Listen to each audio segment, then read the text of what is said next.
Assalamualaikum warahmatullahi wabarakatuh. Berjumpa lagi dengan saya Utama Chef Bonsai.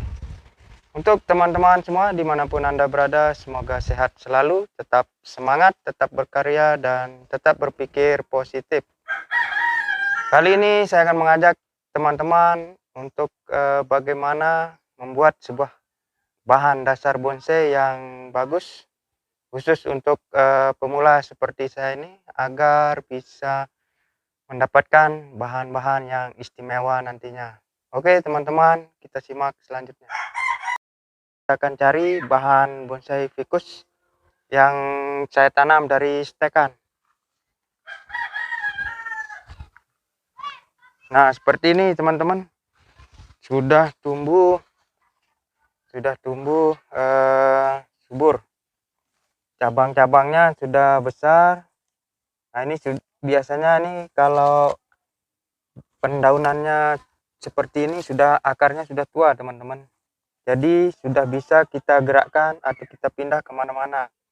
Dan jangan coba-coba memindahkan bahan-bahan yang baru ditanam dari stekan atau dari cangkok yang masih berdaun muda atau masih kecil, karena bisa menyebabkan matinya bahan bonsai kita teman-teman. Oke, kita ambil yang ini saja. Nah ini kan akarnya sudah tembus.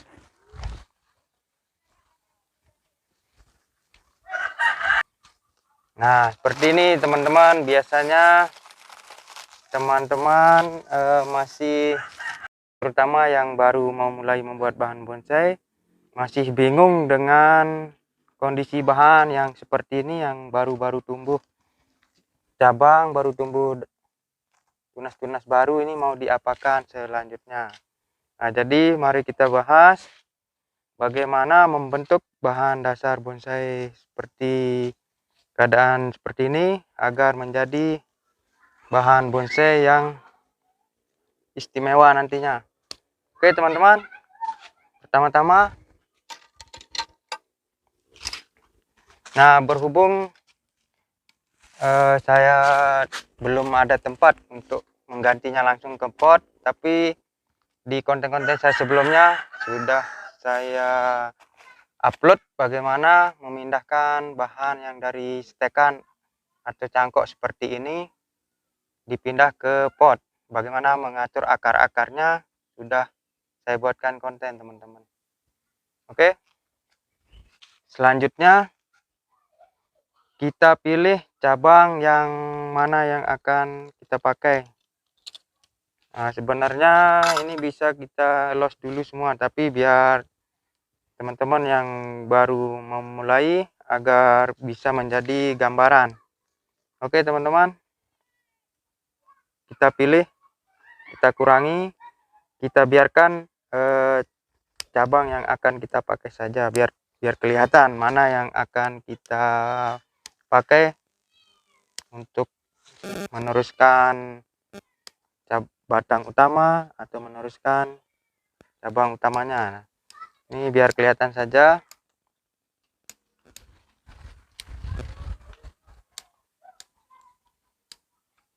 Kita kurangi dulu biar kelihatan. Kilo.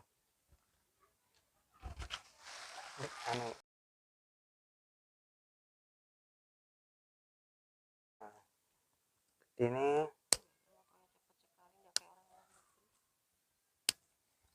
kita kurangi saja teman-teman,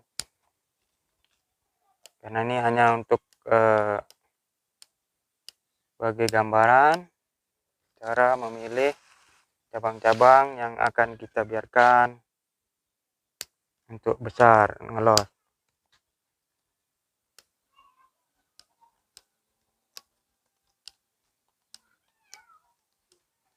Nah untuk yang pertumbuhannya mepet ini bisa kita hilangkan teman-teman, yang di dalam sini. Tergantung kita mau buat bahan bonsai ini menjadi apa nantinya teman-teman. Tapi kalau ini saya hilangkan. Nah yang saya biarkan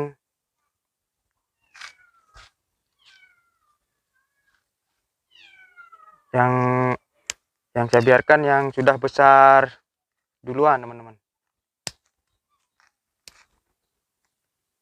seperti ini.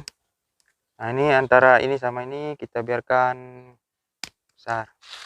Salah satu saja.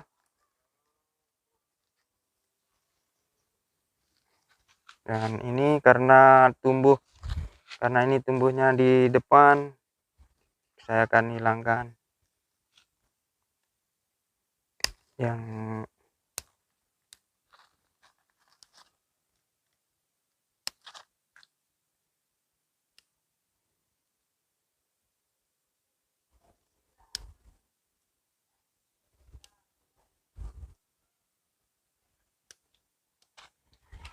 nah, sudah kelihatan teman-teman cabang-cabang yang akan kita biarkan membesar. Nah, logikanya kita membuat sebuah pohon. Jadi seperti ini teman-teman. Nah, ini anggap batang yang tadi. Ini batang yang atau bahan yang kita punya. Ini dari stekan. Otomatis akarnya masih kecil-kecil karena masih di polybag.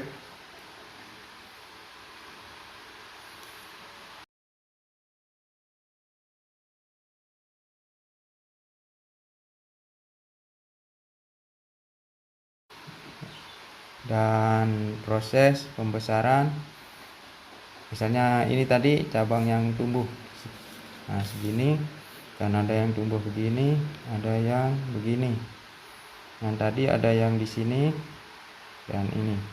Nah, ini masih kecil. Bagaimana cabang-cabang ini menjadi sebuah cabang yang besar atau yang utuh nantinya, sehingga enak untuk dilihat menjadi sebuah batang yang besar, yaitu dengan sistem ground ini teman-teman, untuk mempercepat pertumbuhan dan perkembangan cabang.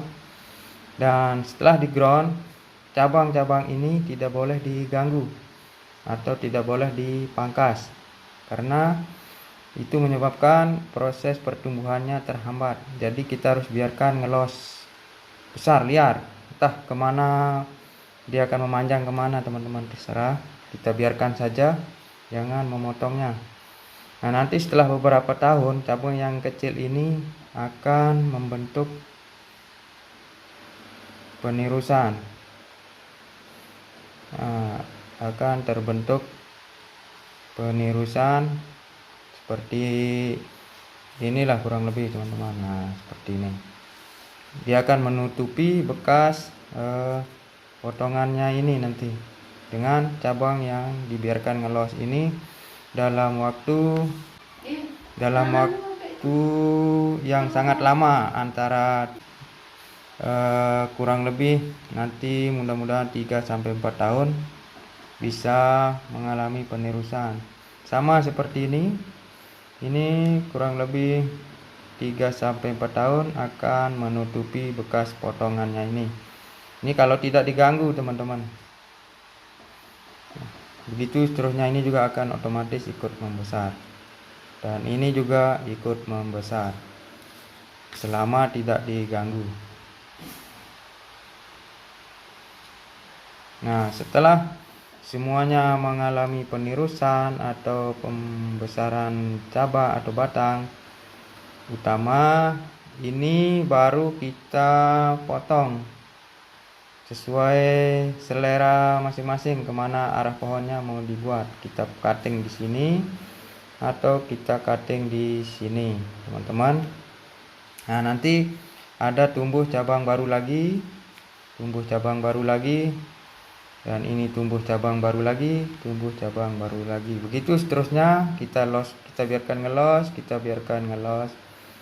dan kita biarkan ngelos,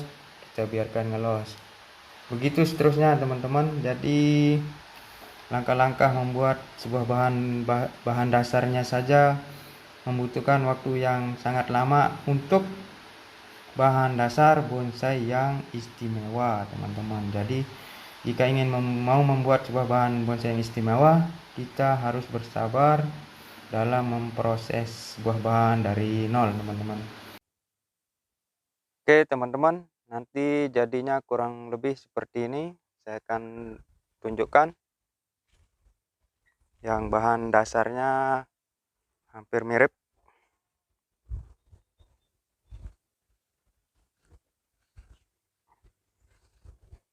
Nah, seperti ini teman-teman. Dulunya dari cangkokan juga di ground. Setelah terbentuk bahan dasar, baru kita pilih seperti yang tadi. Nah, ini ada bekas potongannya yang pertama dulu. Ini dipotong segini. Dan ini juga bekas potongan.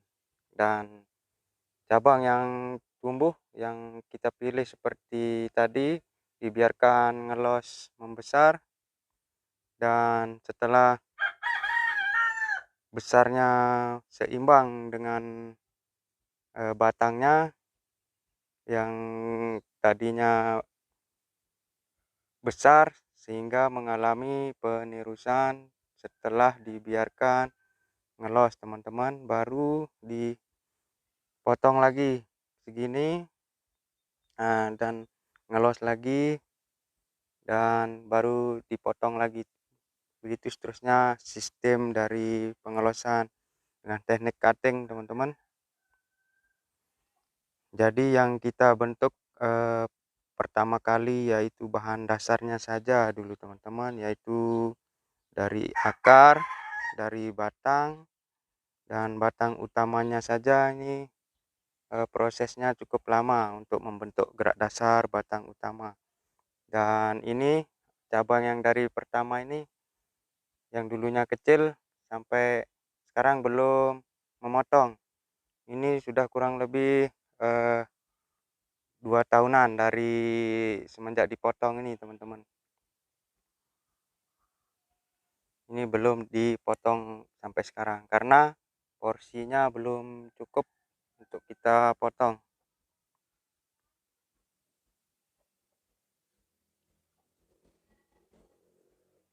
Dan ada cabang yang tumbuh dibiarkan ngelos semua. Cabang-cabang ini dibiarkan ngelos semua sehingga nanti setelah besarnya cukup baru dipotong teman-teman. Seperti ini baru habis dipotong dan menunggu cabang barunya ini lagi. Karena kita ini menanam sebuah pohon, jadi yang kita bentuk adalah membuat sebuah pohon. Dan masalah gaya gerak dan sebagainya terserah teman-teman mau dibuat seperti apa, yang penting proses dan teknisnya agar mendapatkan bahan yang proporsional, yang matang, yaitu dengan sistem ngelos. Karena pada awal membuat sebuah bahan bonsai, kita hanya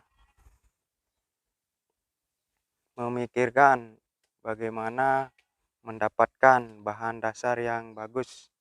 Jadi untuk percabangan, perantingan menyusul, karena semuanya akan dijalani nantinya. Semua pasti akan ketemu proses percabangan, proses perantingan. Jadi tahapannya satu-satu supaya bisa mendapatkan hasil yang maksimal, hasil yang proporsional. Oke teman-teman, semoga bermanfaat.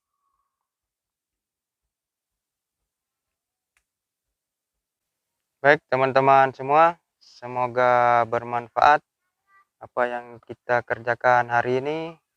Tetap semangat, tetap berkarya, tetap berpikir positif.